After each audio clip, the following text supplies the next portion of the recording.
बच्चों, let's read the question and the question is which of the following statements are correct.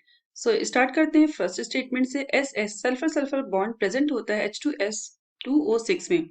तो statement A को पहले solve करते हैं। सबसे पहला हमारा काम क्या होगा, H2S2O6 का स्ट्रक्चर बना लेते हैं। ठीक है, तो देखिए बनाएंगे तो कैसे बनेगा। सल्फर सल्फर टोटल 6 O है, यहाँ पे कनेक्ट होता है, ये बॉन्ड होता है, एक एक डबल बॉन्ड यहाँ शेयरिंग ऑफ इलेक्ट्रॉन से बनाते हैं स्ट्रक्चर को। ठीक है, यहाँ एक OH बॉन्ड होता है, एक OH bond.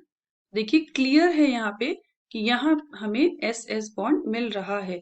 So we can say हमारा फर्स्ट स्टेटमेंट तो देखिए करेक्ट है। Now come to the statement B. अब स्टेटमेंट बी में peroxo sulphuric acid in peroxo sulphuric acid H2SO5 sulphur is in +6 oxidation state. तो इसके लिए check करने के लिए हमें सॉल्व करना होगा। जब हम बी ऑप्शन को सॉल्व करेंगे, सबसे पहले हम H2SO5 का स्ट्रक्चर ड्रॉ कर लेते हैं। तो स्ट्रक्चर कैसे बनेगा, देखिए सल्फर हो गया, टोटल 5S है, 5 ऑक्सीजन है, ये बनता है। फिर यहाँ से OH आता है, फिर O, और फिर ये O से कनेक्ट होता है और H से। अगर हम देखें, पहले तो ऑक्सीडेशन स्टेट फाइंड आउट करने के लिए हम अगर देखें तो इस वाले में इसकी ऑक्सीडेशन स्टेट -1 होती है, इसकी -1 होती है, इसकी -2 होती है।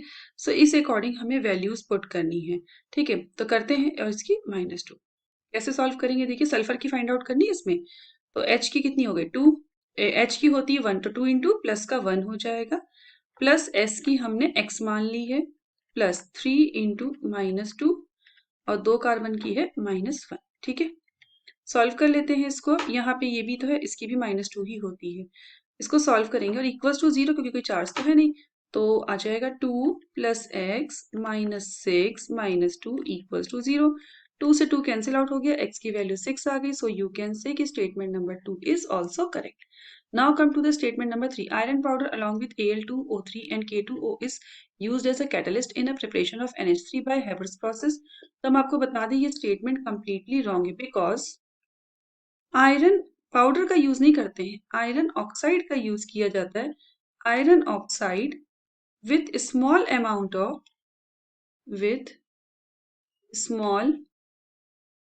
amount of K2O and Al2O3 is used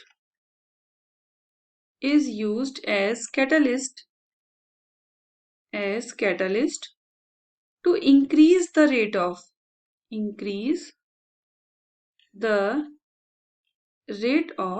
attainment of, मतलब जल्दी इक्विलिब्रियम आ जाए, अटेनमेंट ऑफ इक्विलिब्रियम। ठीक है, इस बेस पे हम कह सकते हैं कि हमारा statement number C is incorrect. Now come to the last statement D.